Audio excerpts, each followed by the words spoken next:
उद्योगपती गौतम अदानींविरोधात अमेरिकेतील न्यूयॉर्क कोर्टामध्ये 2000 कोटींच्या लाचखोरीचा ठपका। सौर ऊर्जेच्या कंत्राटासाठी अमेरिकेतील भारतीय अधिकाऱ्यांना लाच दिल्याचा आरोप।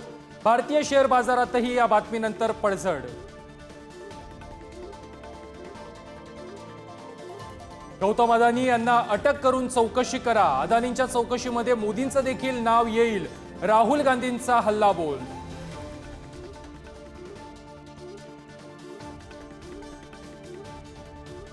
विधानसभा निकालाआधीच मवियामध्ये मुख्यमंत्री पदावरून वाद। काँग्रेसच्या नेतृत्वाखालीच महाराष्ट्रात सरकार स्थापन होणार, नाना पटोलेंचा दावा, तर संजय राऊतांचा पटोलेंवरती घणाघात।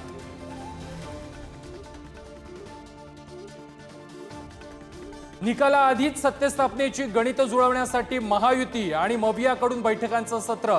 मुंबईमध्ये मवियाच्या सलग 2 दिवस बैठका, तर दिल्लीमध्ये महायुतीची खलबतं। वेळ पडल्यास छोट्या मोठ्या पक्षांसह अपक्षांना सोबत घेऊन सत्ता स्थापन करू, दीपक केसरकरांचा दावा। आता सत्तेच्या चाव्या अपक्षांच्या हाती जाणार का? महाराष्ट्राच्या निकालाकडे देशाचं लक्ष। एक्झिट पोलनुसार राज्यामध्ये महायुतीचं सरकार येणार, तर मवियाचं सत्तेचं स्वप्न भंगणार। पोल ऑफ पोलनुसार महायुतीला 149 तर मवियाला 127 जागा मिळण्याचा अंदाज। महाराष्ट्राच्या 288 जागांसाठी 65% मतदान। कोल्हापूरमध्ये सर्वाधिक 76.25%, तर मुंबई शहरामध्ये सर्वात कमी 52.60% मतदान। 23 तारखेला ठरणार मराठी मुलकाचा नवा कारभारी। महाराष्ट्रातील कॅश फॉर वोट प्रकरणी गुजरातमध्ये मोठी कारवाई। दुबईला पळून जाणाऱ्या मोहम्मद शफीला अहमदाबाद विमानतळावरून अटक। काही दिवसांपूर्वी मालेगावातही झाली होती कारवाई।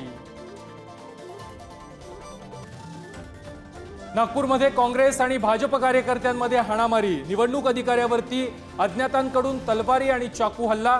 ईव्हीएम लुटण्याचाही प्रयत्न। पालघरच्या तारापूर एमआयडीसी मध्ये कारखान्याला भीषण आग। सुदैवानं जीवितहानी नाही, मात्र मोठं आर्थिक नुकसान।